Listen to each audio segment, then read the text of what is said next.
UP के कासगंज में बीते दिनों 9 बच्चों की मां रीना के द्वारा प्रेमी हनीफ के साथ मिलकर अपने पति की हत्या करने का एक मामला सामने आया था, जिस पर अब पुलिस ने नकेल कस दी है और आरोपी रीना और उसके प्रेमी हनीफ को गिरफ्तार कर लिया है। दोनों को पुलिस ने दरियाफगंज रेलवे स्टेशन से गिरफ्तार किया है। गिरफ्तारी के बाद जब पुलिस ने इनसे जान लेने की वजह पूछी तो उन्होंने बताया कि उनके प्रेम संबंध में बाधा बनने पर दोनों ने रतिराम की हत्या कर दी थी। गौरतलब है कि वारदात के बाद दोनों भाग गए थे और बार बार लोकेशन बदलने के कारण पुलिस की पकड़ में नहीं आ रहे थे। पुलिस ने दोनों को अब जेल में भेज दिया है। बताते चले कि कासगंज में पटियाली के भरगैन कस्बे में 22 जून को ट्यूबवेल की हौज में रतिराम की लाश सड़ी गली हालत में मिली थी। वहीं पुलिस की जांच के बाद आरोपी पत्नी रीना ने खुलासा किया है कि वो हनीफ से प्यार करती है, जिसका रतिराम अक्सर विरोध किया करता था, शराब पीकर झगड़ा करता था। 1 साल पहले से वो प्रेमी हनीफ के साथ मिलकर रतिराम की हत्या का प्लान बना रही थी। 18 जून की रात इसी के तहत रीना ने हनीफ के साथ मिलकर रतिराम की हत्या कर दी। साथ ही प्रेमी हनीफ ने अपने कबूलनामे में कहा है कि उसने हत्या के दौरान दांतों से रतिराम की नाक काट ली थी। इससे उसके कपड़ों पर खून लग गया था, जिसे उसने खेत में ही गड्ढा खोदकर दबा दिया था। फिर लाश को ट्यूबवेल की हौज में फेंककर दोनों फरार हो गए थे। पुलिस ने उसकी निशानदेही पर खून से सने कपड़े खेत से बरामद कर लिए हैं। वहीं अगर आपको इस घटना के बारे में विस्तार से बताएं तो प्रेम संबंधों को लेकर दोनों पति पत्नी के बीच 17 जून को मारपीट हुई थी और 18 जून की रात में रतिराम गायब हो गए थे।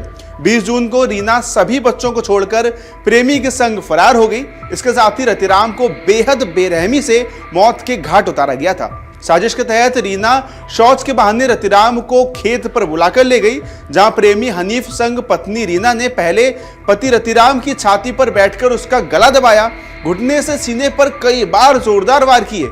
इतने से उसका गुस्सा शांत नहीं हुआ तो हनीफ ने दांतों से उसकी नाक काट ली। इससे रतिराम की मौके पर ही मौत हो गई। वहीं इसके अलावा रतिराम को मौत के घाट उतारने के बाद दोनों ने उसके शव को ट्यूबवेल की हौज में फेंक दिया और मौके से फरार हो गए।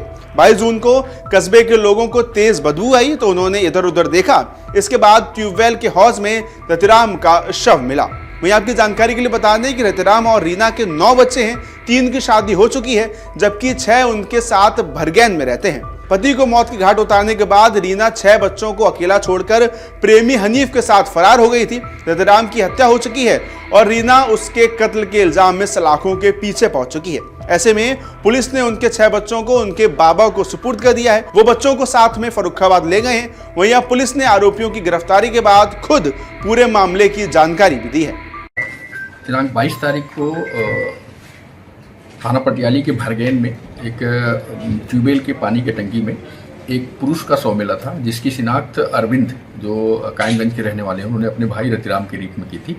और उनका ये बताना था कि उनका भाई अपनी पत्नी के साथ भरगैन में, जहाँ पे उनकी ससुराल थी, वहाँ रहते थे। और भरगैन में ही जो उनकी भाई की पत्नी है, उनका हनीफ नाम के व्यक्ति से प्रेम संबंध था।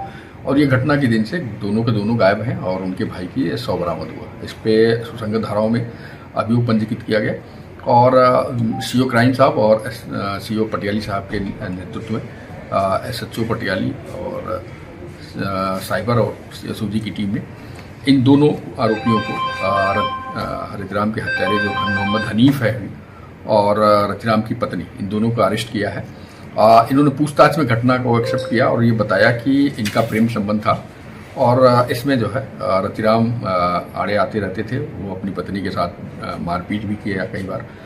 इससे उन लोगों ने प्लान बनाया और घटना की रात रतिराम की पत्नी उन्हें बुलाकर जंगलों में ले गई, जहाँ पे हनीफ पहले से मौजूद था। फिर उन लोगों ने उसके साथ मारपीट करी है, उसके मुंह पे घूंसे भी मारे हैं और फिर इन दोनों ने मिलकर उनका गला दबाकर हत्या कर दी और शव को वहाँ से उठा करके पानी की टंकी में डाल दिया था। इस घटना के उन्होंने घटनास्थल का भी निरीक्षण कराया और घटना के समय जो कपड़े पहन रखा था हनीफ ने, वो बरामद हुआ, जिसपे मृतक के खून के धब्बे हैं। इनको गिरफ्तार करके माननीय न्यायालय पेश किया जा रहा है। आगे की विवेचनात्मक कार्रवाई इसमें की जा रही है। अगर आप ये वीडियो YouTube पर देख रहे हैं तो हमारे चैनल को सब्सक्राइब करें और बेल आइकन को दबाना ना भूलें। अगर आप Facebook पर ये वीडियो देख रहे हैं तो हमारे पेज को लाइक करें।